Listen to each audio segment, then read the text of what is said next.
അപ്പൊ നമ്മുടെ ഊട്ടി യാത്രയുടെ ഏറ്റവും അവസാനത്തെ സ്പോട്ടാണ് കേട്ടോ ചിന്നക്കണ്ണൂര്. വളരെ അൺഎക്സ്പെക്ടഡ് ആയിട്ടാണ് കേട്ടോ നമ്മൾ ഈ റൂട്ടിലേക്ക് കയറിയത്. പക്ഷെ ഇത് നഷ്ടമായിട്ട് ഒരിക്കലും തോന്നിയിട്ടില്ല. കാരണം അത്രയ്ക്ക് ബ്യൂട്ടിഫുൾ ആയിട്ടുള്ള ഒരു ഗ്രാമമാണ്. ഇവരുടെ പ്രധാന ഐറ്റം എന്ന് പറയുന്ന കൃഷിയാണ്. നമ്മുടെ ക്യാരറ്റ്, ബീട്രൂട്ട്, അങ്ങനെ ഒരുപാട് കൃഷി ഐറ്റംസ് ആണ് കേട്ടോ ഇവിടെ നമുക്ക് പോണ വഴി കാണാൻ. അപ്പൊ ഞങ്ങൾ അങ്ങനെ അൺഎക്സ്പെക്ടഡ് ആയിട്ട് ഈ ഒരു പൂ കണ്ട് നിർത്തിയതാണ്. പക്ഷെ ഇത് ഒട്ടും മോശമായില്ല കേട്ടോ. നമുക്കൊരു ഫാക്ടറി തന്നെയാണ് കണ്ടത്. ഇവിടെ ക്യാരറ്റുകൾ കഴുകി ഉണക്കി പാക്ക് ചെയ്യുന്ന ഒരു ഫാക്ടറി ഔട്ട്ലെറ്റ് ആണ് കേട്ടോ.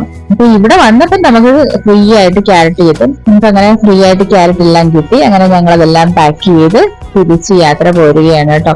ഇത് ഓരോ ബാച്ചായിട്ട് ക്യാരറ്റിന് കയറ്റി വിടാൻ വേണ്ടി ഇവർ തയ്യാറെടുത്തോണ്ടിരിക്കുകയാണ്. അപ്പൊ ഊട്ടി പോവാണെങ്കിൽ നിങ്ങൾ ഈ ഒരു സ്പോട്ട് ഒരിക്കലും മിസ് ചെയ്ത് ചിന്നക്കണ്ണൂര്. യാത്ര ഒരുപാട് ഇഷ്ടമുള്ളവരാണ് നമ്മുടെ ചാനൽ സബ്സ്ക്രൈബ് ചെയ്ത് കൂടെ ഒന്ന് ഫോളോ ചെയ്ത്